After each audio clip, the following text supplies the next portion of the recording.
Abroad Pod. Hello, listener, and thank you so much for joining us on this 44th edition of the Teaching Abroad Pod. I'm your host, Rowan Lomas, and joining me as co-host this week is my colleague, Joe Spence, our social media guru. How are things going with you, Joe? Great. I heard you were out fishing this morning. How did that go? It went great. Yeah, we got 4 lake trout. Is that Yeah. what's in season right now? That is pretty much the only thing to fish for right now, yeah. How big were they? 2 of them were probably like 7-8 pounds, and then the 2 biggest ones were 16 and a half and 17 pounds. Cool. So they were pretty big fish. Yeah, I guess not quite as big as what you might catch in the ocean. Do you have any plans to maybe go do some ocean fishing one of these days? Yeah, so I've been looking at a couple options in Mexico. I've actually been speaking with a guy down there who does marlin charters. Oh. And my hope is at some point in time to be able to make that happen and go down there and do that.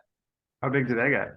I know that he's been sharing pictures that are like fish that are over 10 feet long. So I don't know what the biggest ones are, but I know that they get quite big. It sounds like getting into shark material. They catch sharks too, actually. That's also on the list, but Where would you go? Where are some of the hot spots for fishing in Mexico? those ones do it out of Cabo San Lucas. Is that right? I believe. Oh yeah, it's a popular travel spot for sure. I have friends and family who've gone there. Cool. Well, I guess that all is kind of relevant to today's guest. Today we're going to be speaking with Oxford Seminars graduate Victor Avila. I don't know if he's much of a fisherman. We can ask and find out, but he did get TEFL certified with us in San Diego back in 2017, and he's been using it to further his English teaching career in Mexico ever since. So I think it's worth noting on that that our courses are now being offered live via Zoom as well as in person in places like San Diego. So really anyone around the world can become an Oxford Seminars graduate as long as they're available to be on Zoom during the day on weekends in the Eastern or Pacific time zones. And of course, would be comfortable in studying in English at the college level. But before we get to Victor and his insight on teaching in Mexico, we will have a quick word from our sponsor. With Oxford Seminars, starting your new career teaching ESL couldn't be easier. Oxford Seminars has trained more than 70,000 teachers over the past 30 years, and you could be next. Our comprehensive 120-hour program starts with live instruction from an experienced ESL teacher, followed by convenient online modules. If your goal is to relocate overseas or even teach from the comfort of your own home, Oxford Seminars' renowned lifetime job placement service will get you where you want to be. Right now, you can get $50 off your Oxford Seminars TEFL course price when paying in full by calling 1-888-225-2480 and giving the code TEACHINGABROADPOD. Visit oxfordseminars.com today to find out more. Welcome back, listeners. We are now joined by experienced teacher Victor Avila, who just turned 34 in January. Congrats, Victor. And who has been instructing English in Mexico since way back in 2017. He has a high school diploma from Woods Cross High School, Utah, and earned his TEFL certification with Oxford Seminars in San Diego. Welcome to the pod, Victor. Thank you so much. I'm so happy to be here, and I'm thrilled to be a part of this podcast. It's a complete honor for me. Oh, I'm so happy to hear that. We are glad to have you. So before you got your TEFL certification, you were already a phys ed teacher in Baja California. What made you decide to come back to the States to get your TEFL? Well, the thing is, you always want to be prepared. And as I did my research, I came across Oxford Seminars. Mostly what interested me is the teaching abroad system that you guys offer. I mean, I'm a traveler and I've been to Spain. I lived there for 7 months. I was actually playing American football over there as a cornerback. And I used to love really just walking around different cities and whatnot. So when I came to the decision of deciding Oxford, it's just the whole abroad system. When I saw Thailand and some parts of Asia and India, I just said, hey, maybe in the future, because I would want to be a teacher until as long as I can teach, that one day the teaching abroad workers can help me find a job over there, hopefully.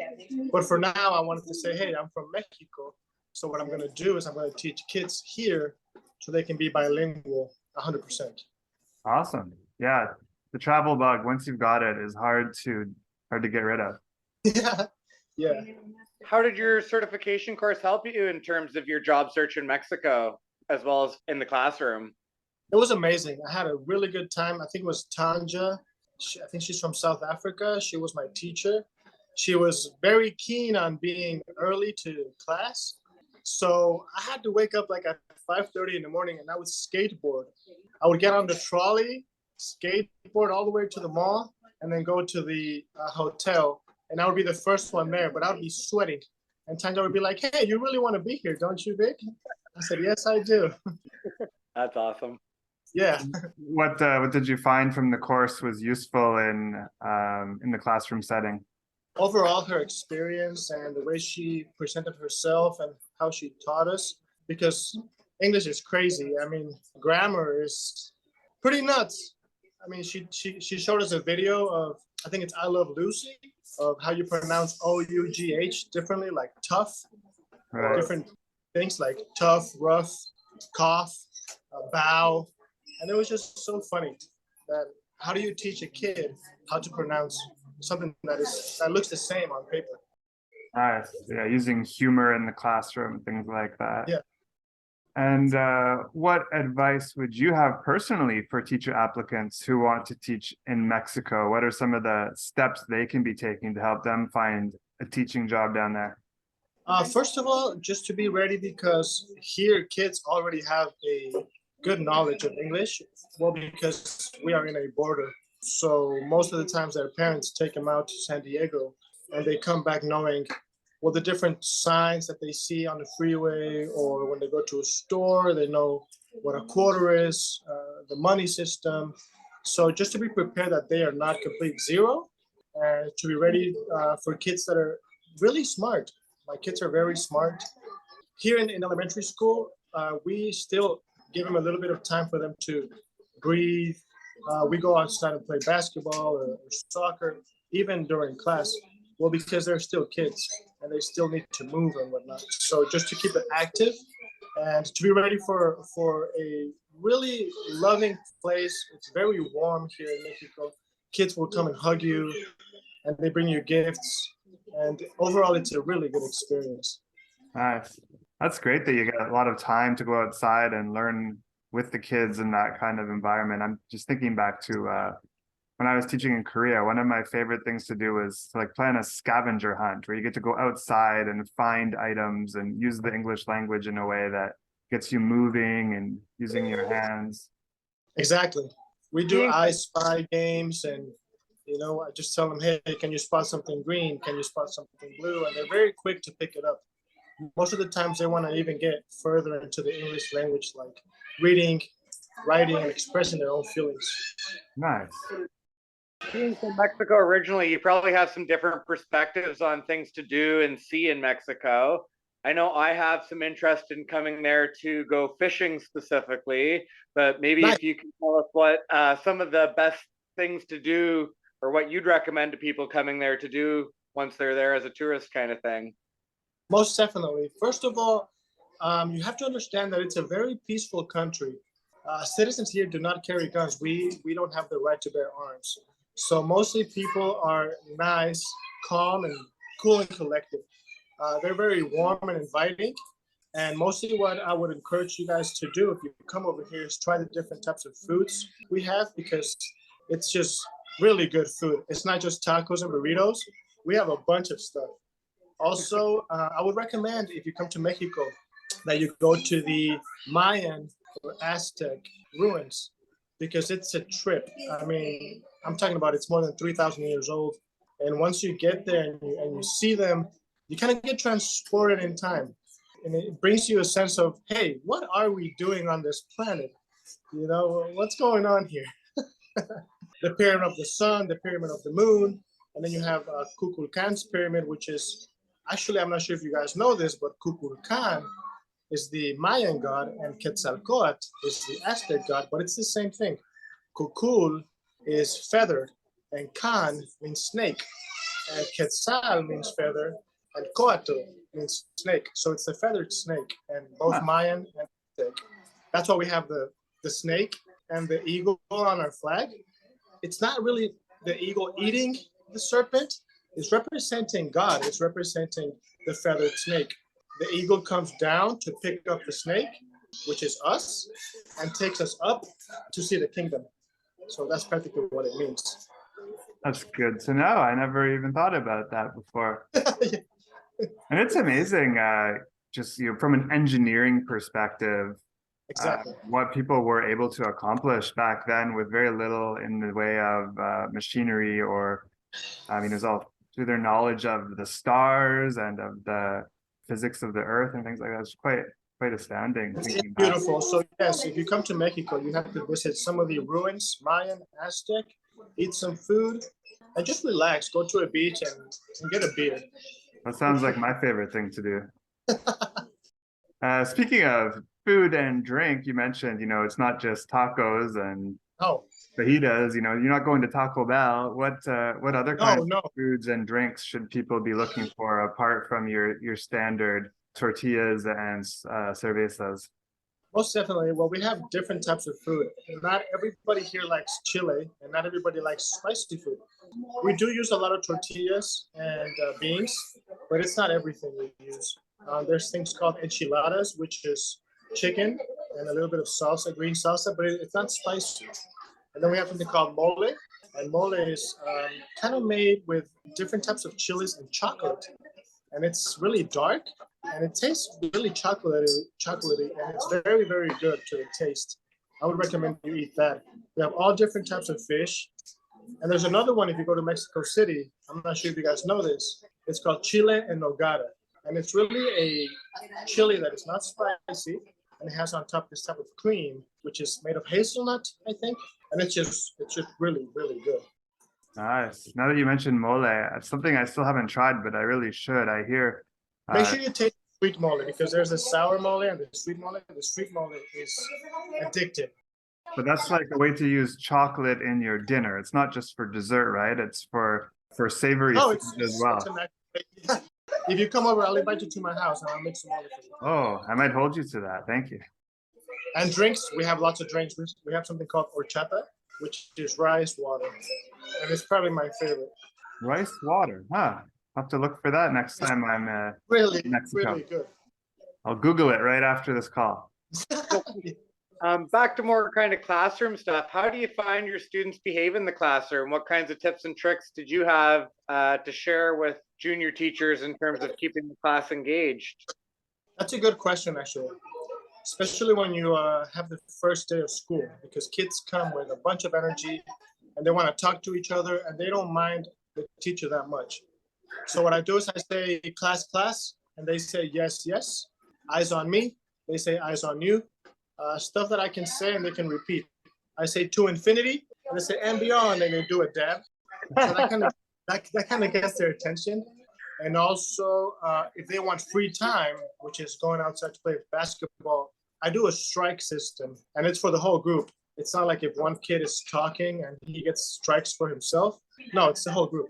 You should see their faces when I put one strike. Everybody's like, oh no, we are not going out today. So it helps me a lot. I know it seems kind of military, but when you have 23 10-year-olds, you need some type of military system. That seems fair to me. And I do give them an option if they behave to raise a strike. Oh, even better. Also, something that really helps me, and you guys are going to be surprised, is music. I always put a little bit of jazz music. Nothing that has words, just something that has like a good ambience, like jazz or a piano, some chill hop music. It really works wonder for me, because if I don't do it, if there's complete silence and then kids start talking to each other. The other day, one of the kids said, hey, what happened to the jazz? And I was like, oh, and I just put some Chet Baker, and they loved it. Nice. I think you mentioned to us at some point that you did some hybrid teaching as well, like teaching online stuff. What does that involve? Yes. And do you have any advice for how to keep students' interest when you're teaching online? That's another thing right there. It's a little bit tougher because they are at home, and some of the kids actually turn off the camera. And I've had instances where they take pictures of themselves and they put a picture of themselves, and they're not moving. So you're like, "Hey, Santiago, are you there?" You're frozen? Yeah. Teaching online is a different experience, mostly because when the pandemic started, we had to wear a mask. So it's tough for the students to see me enunciating the words. And I think for English as a second language, it's very important for them to see me talking. So it was a tough task. I'm happy we're back to school, really. Also, another thing that helps a lot is yoga. Not entirely doing yoga postures and whatnot, just letting the kid know that they should be mindful and present. So what I do is I put some yoga music or some type of piano music. I tell them to close their eyes and to breathe in slowly. And it's a breathing technique. So breathing techniques, the strike system, and saying stuff like class, class, yes, yes, and the to infinity and beyond with the dab, it helps. Sounds like you have a lot It of good makes, it strategies in makes you look place. cool. It makes you look cool. So one question we always like to ask our guests who have taught abroad is, what advice would you have for people who are maybe on the fence about getting TEFL certified, wondering if it's really worth their time and money, or if working overseas is actually a path worth following? What would you tell people sitting on the fence? To be more open-minded, that sometimes we tend to see other countries and we judge it by what the news tell us or the media tells us. But once you get there, it's a totally different experience. And my dad always told me, when we pass on, the only thing you'll take is what you saw and what you ate. So eat good and travel. It's really a good advice because I'm not a very materialistic type of person. So I would tell them to be open-minded and to listen to their heart and their own mind as to what other culture they might want to learn from, because all countries have something to offer. It's a big world out there, and like Bruce Lee said, we are all the same under the sun. We just tend to look different. Wise words indeed. Thank you for that. Do you have anything else you'd want to share before we let you go? That I'm so happy to be here. I'm really happy. It's an honor. My wife at home right now with my baby. They sent me a message saying that I was the best teacher in the world, and I think that's my purpose. And if ever you guys need me, it's a thrill to be a part of this. Thank you both. Thank you so much. We'll definitely keep that in mind for future episodes of the Teaching Abroad pod. Absolutely. Definitely. Thanks again, and we'll see you next time. Thanks so much for taking the time to chat with us today, Victor. It was great having you and great hearing your insights about teaching and living in Mexico. Before we go, we do have a little job placement update for those job seekers who may be listening from Rowan. So we've been sharing a lot of details about job opportunities in Latin America in recent months, and those great jobs throughout the region are still out there. But what I really wanted to focus on today is that employers in Europe are now interviewing for September and October starts. Our contacts in Czechia and Slovakia have a limited number of openings, so you should definitely apply soon to get them before they're gone. And there are still quite a number of positions available for youth under 35 with work-study programs in Spain. And we have some new schools, predominantly in Italy, looking for EU passport holders or those who qualify for the working holiday visa for their positions in Bologna, Cagliari, Florence, Madrid, Milano, Naples, Palermo, Rome, and even into Barcelona, Spain, and Lyon, France. So something to consider for those who qualify for those countries. And no bachelor's degree is required for this Italian school either. So as long as you have or qualify for that through youth mobility agreements or legal working rights in Italy, Spain, or France, definitely one to consider. And finally, there's also a test prep and general English school we work with in Istanbul, Turkey, for teaching teens and adults that have openings throughout the year. So keep Turkey in mind if you're hoping to get your foot in the door of the European or Middle Eastern teaching markets. Thanks for the job placement update, Rowan. And thank you, listeners, for tuning in to the Teaching Abroad pod. We'll be releasing new episodes at least once a month for the next little while. If you enjoyed this episode, please be sure to like and subscribe and also share it with your friends. Remember, you can find us on YouTube, Spotify, Apple Podcasts, Amazon Music, Stitcher, or anywhere else you find podcasts. If you have any great ideas you'd like to hear discussed in upcoming episodes, please leave them in the comments on YouTube or send them in the comments to Oxford Seminars on Facebook, Instagram, Twitter, or email us at theteachingabroadpod@oxfordseminars.com. Thanks for listening.